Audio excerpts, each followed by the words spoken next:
Sin embargo, Carlos, buenas tardes. ¿Cómo estás, Julio? ¿Me escuchas bien ahí? Te escucho muy bien, Carlos. Gracias por estar con nosotros. ¿Cómo estás tú? Encantado de hablar contigo, como siempre. Gracias, Carlos. Pues leí tweets y leí tu comentario, tu artículo en Sin embargo, acerca de este tema de la Guardia Nacional bajo el mando de la Sedena. En todo el conjunto de reflexiones y de opiniones que se han dado, ¿qué es lo que tú destacas? ¿Cuál es el enfoque de tu punto de vista sobre este tema? Carlos, por favor. Mi punto de vista es, creo yo, un punto de vista realista que toma en cuenta las necesidades que tiene hoy el país en cuanto a seguridad pública y justicia, pero que no por ello deja de reconocer lo que hace 10 años o 15 años venimos diciendo los críticos a la militarización, que entregar las tareas de seguridad pública al ejército es un error conceptual, es un error teórico, y es un error que en la práctica le va a costar mucho a nuestro país.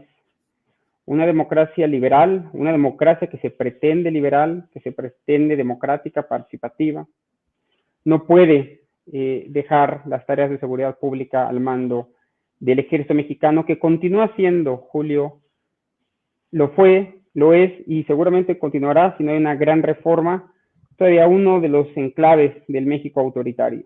Entonces, en esa medida, mientras no cambie el ejército, mientras no se generen reformas importantes en el ejército, entregar tareas de seguridad pública a la Sedena, es un error y es un error que le va a costar mucho al país a mediano y a largo plazo. En una parte de tu texto dices que la iniciativa presidencial no resuelve el Frankenstein en términos administrativos y lo que se ha creado. Por el contrario, patea el balón hacia adelante. ¿Qué es ese Frankenstein, Carlos? Con la metáfora de Frankenstein, en realidad lo que estoy apuntando es la Guardia Nacional. La Guardia Nacional, que se pretende una institución civil, está compuesta en un 80%, esto no es noticia para nadie, lo sabemos ya, en un 80% por militares. Militares que han sido comisionados de la Sedena a la Secretaría de Seguridad a partir de esta figura de comisiones, comisiones que además no están claras ni por cuánto tiempo, ni con qué beneficios salariales, y que no permiten construir carrera profesional a los guardias nacionales que están ahí, al 80% de ellos. Entonces se funda una Guardia Nacional, ¿sí?, amparada en militares, en personal del ejército, y entonces al final uno no sabe muy bien de qué está hablando, una institución que se pretende civil, pero que termina siendo abiertamente militar. Yo creo que ese es un error enorme que nos va a costar mucho trabajo. Y el tema es que la reforma que propone el presidente, que acaba de ser aprobada ya en la Cámara de Diputados y en la Cámara de Senadores, no resuelve por completo el problema. En realidad, voy a decirlo muy esquemáticamente, es un fraude a la Constitución, porque mientras el artículo 19 obliga a que la Guardia Nacional sea una institución civil, lo que hace la reforma es decir, bueno, administrativamente queda amparada en la Secretaría de Seguridad, pero operativamente va a quedar en la Sedena. De facto, eso significa que el dinero va a llegar a la Secretaría de Seguridad y después se va a traspasar a Sedena. Eso no resuelve las contradicciones en las líneas de mando, no resuelve el problema de los cruces de responsabilidad administrativa, no resuelve el problema y en realidad atenta al espíritu de la reforma del 2019, en donde se dice que la Guardia Nacional va a ser de corte civil. Entonces me parece que se desaprovecha una oportunidad importante para repensar qué tipo de relación cívico-militar vamos a tener en nuestro país, que creo que es una pregunta que sí tenemos que hacernos y a la que no hay respuestas fáciles, no hay negros ni blancos, hay muchos grises que son los que deberíamos estar discutiendo y desaprovechamos esa oportunidad, Julio. Carlos, muchos de los opinantes en estos momentos dicen, bueno, pero ¿qué se podría hacer? Está desbordado el crimen organizado, no hay manera de que las policías estatales o municipales puedan enfrentar ese crimen y hay quienes no solo aprueban, sino celebran que se dé un paso en el cual un ente reconocido en encuestas de opinión como el de más alta credibilidad o confianza de los mexicanos entre en acción para frenar todo esto. Tengo desde luego mis propias opiniones sobre este tema y las he expresado, pero Carlos, ¿qué opinas? ¿Qué respondes a quien concretamente te dice, sí, pero cuando secuestren a tu familiar o cuando suceda algo así, vas a ver cuán necesario es el actuar de las Fuerzas Armadas? ¿Qué contestar, Carlos? Dos tipos de respuestas, o al menos en dos dimensiones. La primera es que yo sí creo que el Estado tiene que tener un componente de fuerza pública relativamente militarizado. El crimen organizado, tal como lo conocemos en nuestro país, está militarizado, tiene un alto poder de fuego, es tremendamente violento, y una de las respuestas, el Estado tiene que estar preparado para responder a ese reto enorme que es el crimen organizado, y una respuesta, una dimensión de esta respuesta tiene que ser militarizada. Hoy por lo menos no tengo la menor duda, quizás hace 10 o 15 años la situación era mucho menos compleja que la que es ahora. Eso no quiere decir que no te tengas que preguntar por los límites, por las formas, por los modos en los que funciona la relación cívico-militar en México. Por eso creo que hay que repensar, digamos, esa dimensión de este asunto. Entonces no me voy, digamos, por la respuesta fácil que solamente dice vamos a la vía civil, pensemos en policías locales y tal, ¿no? Yo sí creo que hay una respuesta objetiva, realista que tiene que tener el Estado frente a estos retos enormes que tenemos en nuestro país. Quizás el mayor reto que hay en México. La segunda parte de la respuesta iría en torno al planteamiento de seguridad versus justicia. Nosotros podemos tener una Guardia Nacional de 200,000 personas o 300,000 o medio millón, pero si no solucionamos el problema central de justicia que hay en nuestro país, del funcionamiento de los ministerios públicos, de dar posibilidades de investigación a las policías locales, a las policías estatales, podemos tener la Guardia Nacional más grande que quieras, la más militarizada que quieras, y no vas a poder resolver los problemas de seguridad pública en México. Entonces es una respuesta que creo mucho más matizada y en donde deberíamos estar discutiendo, y me parece que el debate de militarización sí, militarización no, nos está oscureciendo quizás debates mucho más importantes y mucho más interesantes que deberíamos estar teniendo hoy en México. Carlos, ¿cuál ha sido la realidad histórica en correlación de poderes entre lo civil y lo militar? Yo considero, pero pido tu opinión, que durante mucho tiempo se ha vivido una simulación en la cual las Fuerzas Armadas apoyan al poder civil a cambio de que no haya injerencia, revisión ni modificación del estatus histórico de privilegio que ha tenido ese estamento militar. Y eso me lleva siempre a preguntar, ¿por qué en México, a pesar de todas las propuestas de cambios que se han dado, reformas electorales, reformas educativas, reformas energéticas, nunca nos hemos planteado una reforma a fondo del poder militar? Carlos. Tienes toda la razón, Julio, y tu diagnóstico es certero. Te comento, estoy haciendo una historia de la policía en México. Llevo escribiendo 2 años una historia de la policía en México que me remonta al siglo XIX, al siglo XX. Uno de los principales hallazgos de esta revisión histórica que he estado haciendo es que en México nunca hubo una diferencia clara entre policías y militares. La policía nace militarizada en México, desde 1860 que se crean los rurales. Nace militarizada en México y ni siquiera durante la Revolución y después de la Revolución se termina de desempatar el binomio militar-policía. Es una mentira. Es una mentira que los militares hayan estado en las barracas, que hayan estado en los cuarteles. Los militares han sido parte de la vida pública de nuestro país siempre y han estado siempre sumergidos en tareas de seguridad pública. Entonces, para empezar hay que repensar eso, ¿no?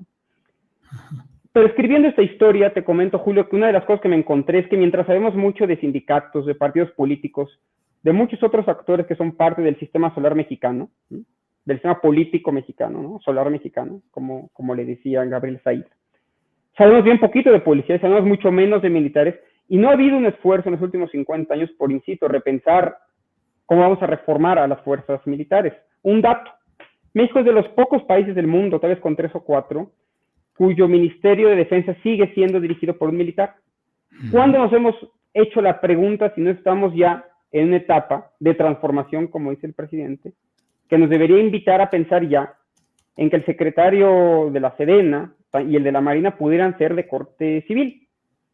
¿No era esta una estupenda posibilidad para preguntarse? Es decir, si la seguridad pública va a estar, digamos, en Sedena, ¿por qué no tenemos el debate de ventajas y desventajas de que el secretario de Sedena pudiera ser civil como el de la Armada? ¿Por qué tenemos 2 ministerios, el de la Armada y el de la Defensa, separados? No es hora de que pensemos en qué forma o de acuerdo a qué arreglo institucional pudiera ser solo uno.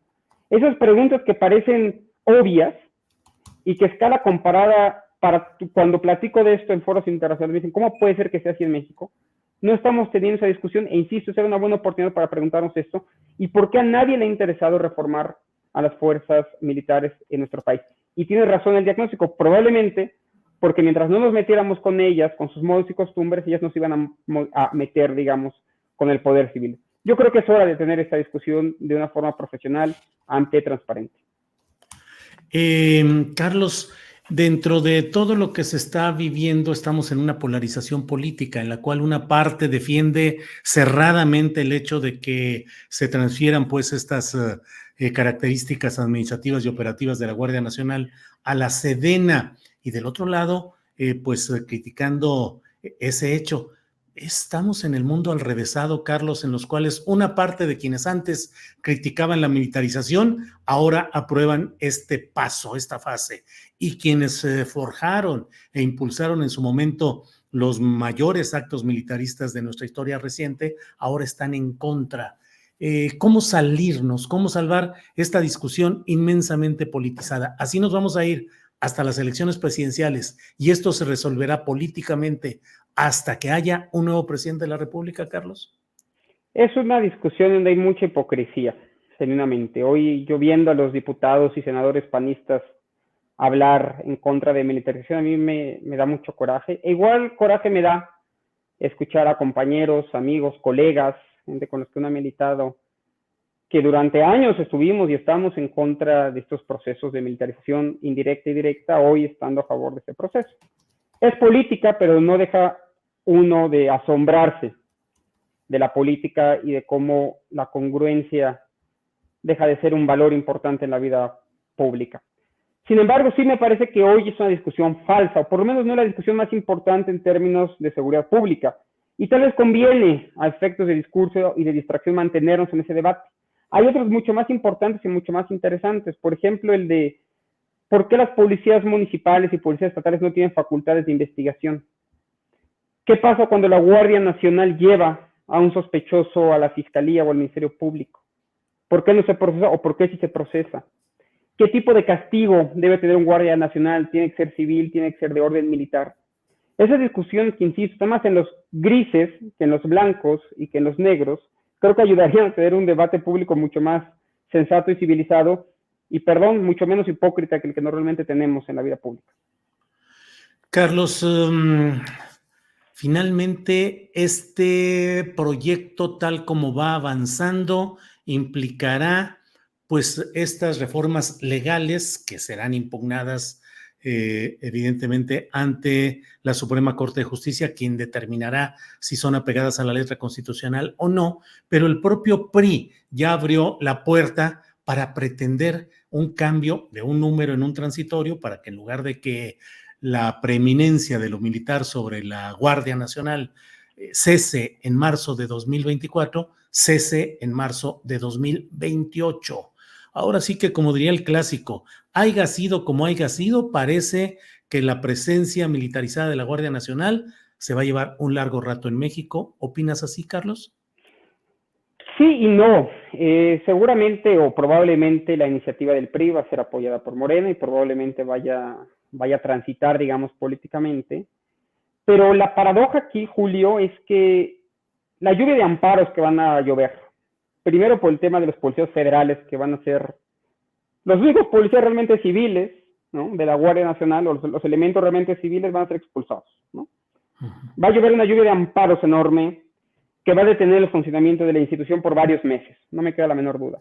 Y luego van a estar todos los procesos de inconstitucionalidad.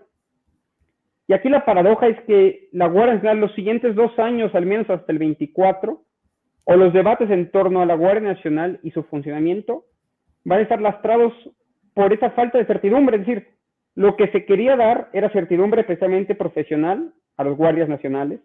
Lo que se quería era generar una institución fuerte, sólida, de largo plazo, de largo aliento. Y aquí la paradoja es que estamos haciendo precisamente lo opuesto. Los 2 años que nos vamos a llevar en amparos, en litigios, en el hecho de que se va a impugnar y se va a pretender inconstitucional la Guardia Nacional, van a impedir el libre funcionamiento de la institución. Y lo peor, Julio, es que vamos a estar aquí tú y yo 2 años después hablando sobre si la Guardia Nacional va a ser, digamos, la institución que va a continuar las tareas de seguridad pública a partir del año 2024. Muy parecido a lo que debatimos hace 4 años con la Policía Federal y hace 10 años con otras instituciones y así. Lo que no hemos logrado crear como país, ya que es el gran fracaso, por eso la columna, la que hacías mención, se llama patear el balón hacia adelante, es que lejos de estar buscando una política de Estado, estamos nada más comprometiendo el siguiente año y los siguientes 2, pero no generando condiciones para construir una institución de largo aliento, de largo alcance, que tenga consensos entre las fuerzas políticas.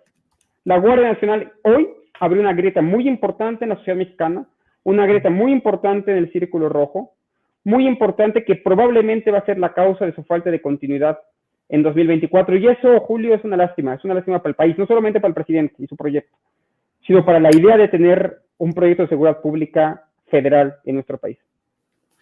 Carlos, pues te agradezco mucho la posibilidad de platicar y tener tus puntos de vista, tu opinión sobre este tema, y a reserva de lo que desees agregar, yo te doy las gracias por esta ocasión.